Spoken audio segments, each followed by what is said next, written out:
Today we're at Petrified Forest National Park. This is one that I didn't know a lot about before planning my trip.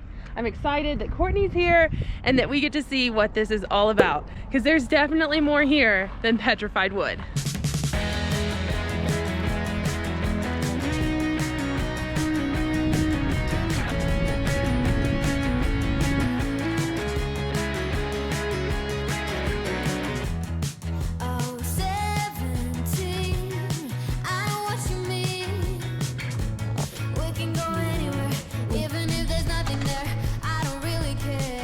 We just stopped at the visitor center, got all the information we need. We have 12 stops over the next 26 miles. That's going to take us from everything in the Painted Desert all the way through the Blue Forest, the Crystal Forest. It's all on the list. I'm so excited. Let's go. Yes.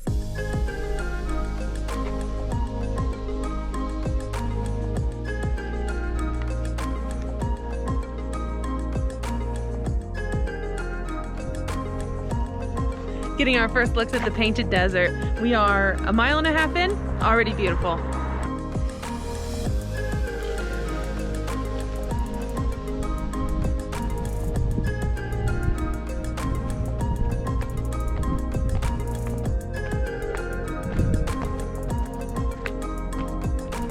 Wow.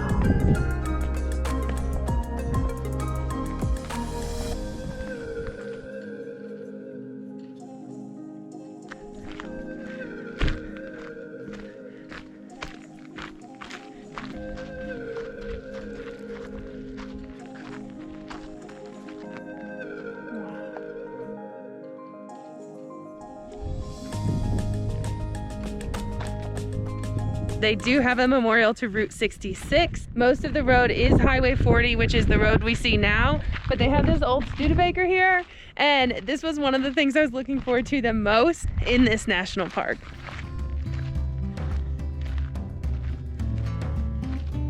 Petrified Forest is the only national park in the country with a portion of historic Route 66 within its boundaries.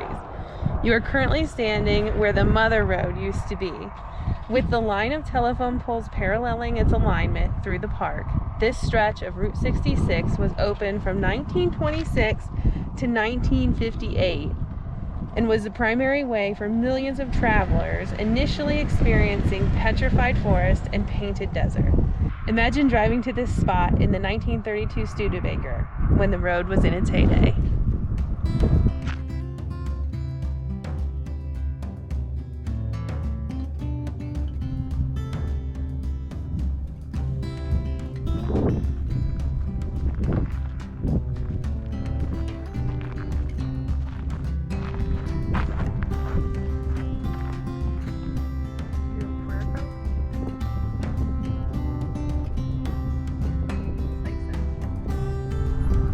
Village of Rio Puerco. We just passed the Puerco River, so that makes sense. This village is a prehistoric settlement built of shaped sandstone blocks by ancestral Puebloan people. It was inhabited between 1250 and 1380 AD. At its peak, the Pueblo had over 100 rooms with a possible population of 200 people. During the village's occupation, fields of corn, beans, and squash sustained by the summer rains would have filled the river's floodplain. Wow.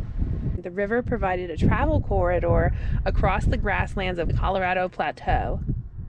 Large and small communities existed up and down the Rio Puerco and Little Colorado rivers. This pueblo would have been visited by travelers and traders from far outside the ancestral Puebloan cultural area who brought different types of pottery and goods, as well as new ideas to the residents of Puerco. Archaeologists have excavated only about a third of the site, some of which has been backfilled to preserve the fragile remnants of walls and floors and features. Sun's up. Yeah, because there's a foot.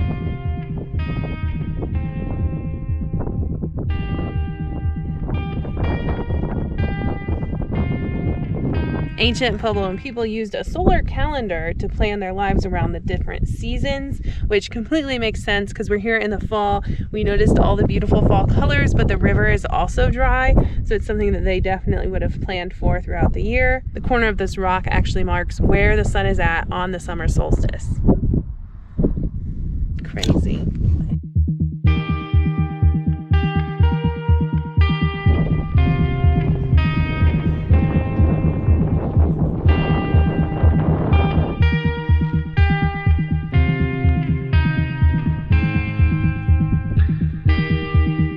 It appears that this is where they would have filled in a lot of the sites, but you'd never know that when you're walking up to it until you start actually reading the signs.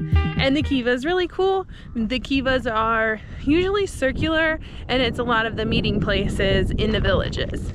If you're interested in more on the ancient Puebloan buildings, I loved Canyons of the Ancient. I'll link that video so that you can check it out. But it's really interesting to see how far those ancient cultures actually traveled and where they reached.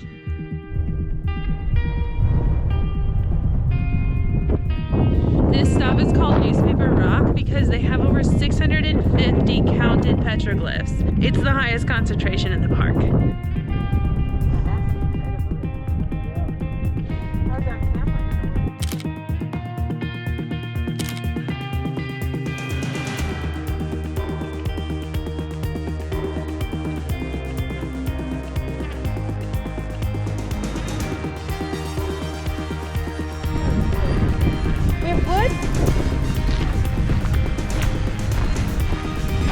Oh, how cool. Yeah, you can see the wall. Yeah. We've reached the Blue Mesa stop, which is really the beginning of the section that has the petrified trees. The only other time I've seen it is at Theodore Roosevelt National Park, so I'm really excited to see it here. They just have full trees that have been petrified, and I'm interested to see how different it is.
This trail is really cool because you're kind of lower than the cars, and it just, like Courtney said a few minutes ago, it just feels like you're here by yourself.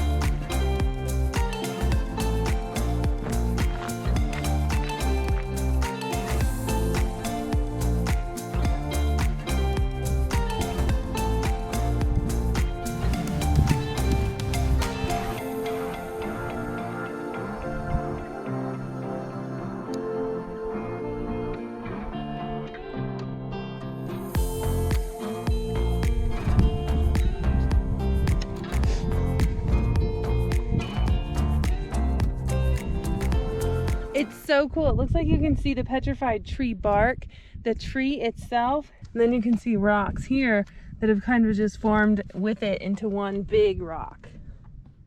But none of the materials are the same. How cool. That's neat.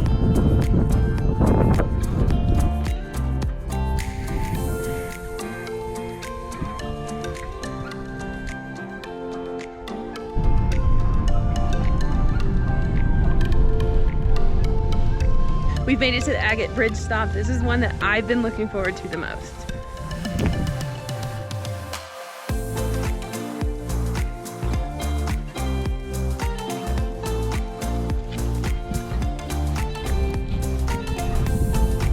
I did think you were allowed to walk on it, but seeing it now, you cannot walk on it now at all. They did put cement under it to reinforce it though and make sure it doesn't fall.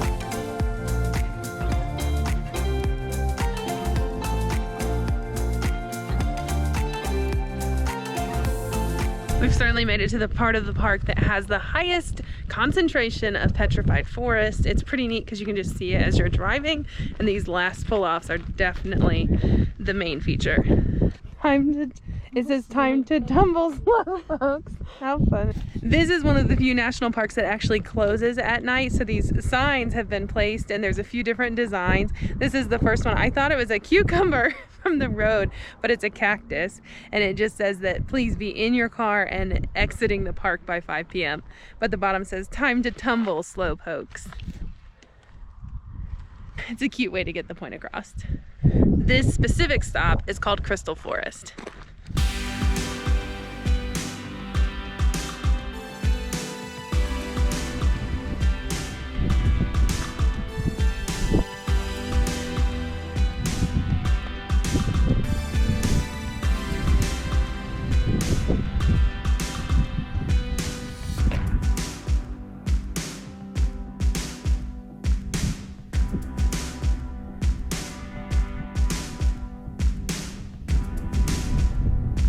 It's very colorful too.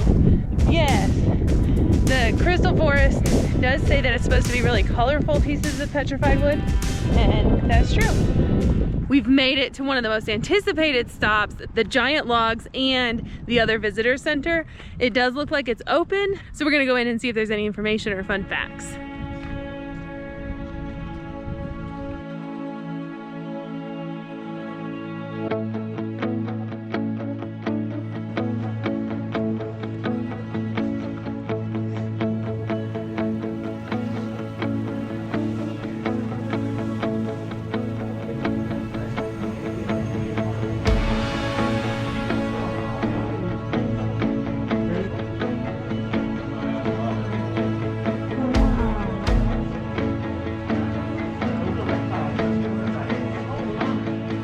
Just left the museum. It was really neat to see. They had a bunch of reptiles there that predated dinosaurs.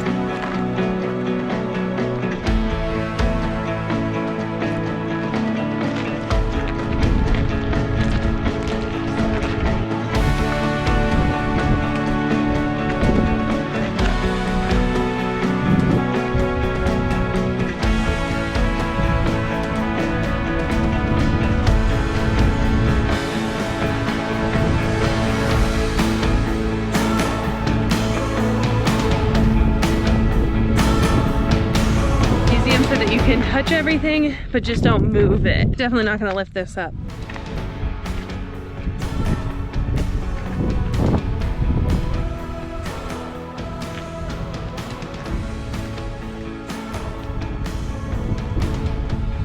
Hopefully you enjoyed this trip to Petrified Forest. This is our last stop today.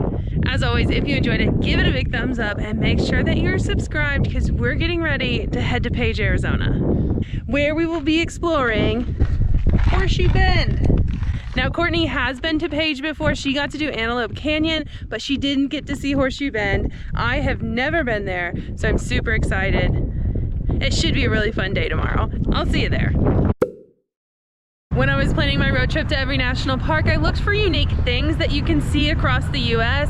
One thing that really stuck out to me was that you can stand on the corner in Winslow, Arizona. And that is what everybody is busy doing today, including us.